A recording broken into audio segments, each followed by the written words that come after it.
بسم اللہ الرحمن الرحیم۔ دوستو السلام علیکم۔ حضرت نافع رحمۃ اللہ علیہ فرماتے ہیں کہ ایک دفعہ حضرت عبداللہ ابن عمر رضی اللہ تعالیٰ عنہما مدینہ طبیعہ کے نواح میں نکلے۔ آپ کے ساتھ آپ کے شاگرد بھی تھے۔ کھانے کا وقت ہوا تو شاگردوں نے کھانے کے لیے دسترخوان بچھایا۔ اتنے میں پاس سے ایک چرواہا گزرا اور اس نے سلام کیا۔ حضرت عبداللہ ابن عمر رضی اللہ تعالیٰ عنہما نے فرمایا، آؤ بھائی تم بھی کھانے میں شریک ہو جاؤ۔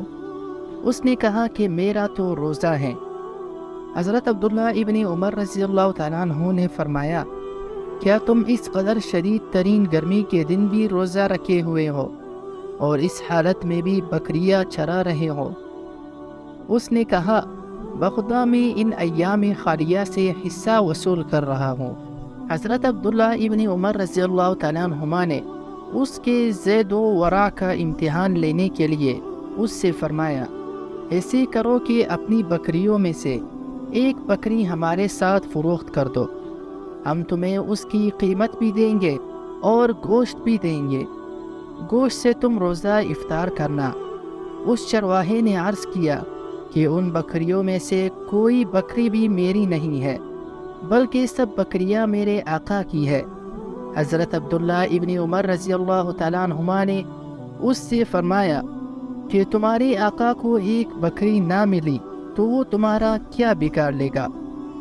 اس چرواہے نے آپ سے رخ موڑ کر آسمان کی طرف انگلی اٹھاتے ہوئے کہا، فَأَيْنَ اللَّهُ، اللہ کہاں جائے گا؟ یعنی بالفرض اگر میں دنیاوی آقا سے بچ بھی گیا تو اللہ تو دیکھ رہا ہے، وہ تو کہیں چلا نہیں گیا، اس سے بچ کر کہاں جاؤں گا؟ حضرت نافع رحمۃ اللہ علیہ فرماتے ہیں کہ چرواہے کی بات سن کر حضرت عبداللہ ابن عمر رضی اللہ تعالیٰ عنہما پر ایک عجیب سی کیفیت طاری ہو گئی اور آپ بار بار چرواہے کی بات کرتے رہے کہ دیکھو چرواہا کہہ رہا ہے، فَأَيْنَ اللَّهُ، اللہ کہاں جائے گا؟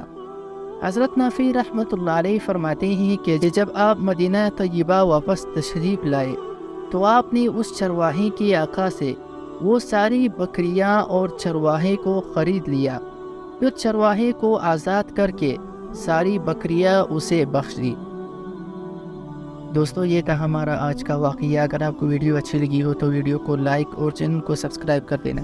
ملتے ہیں نیکسٹ ویڈیو میں، تب تک کے لیے السلام علیکم۔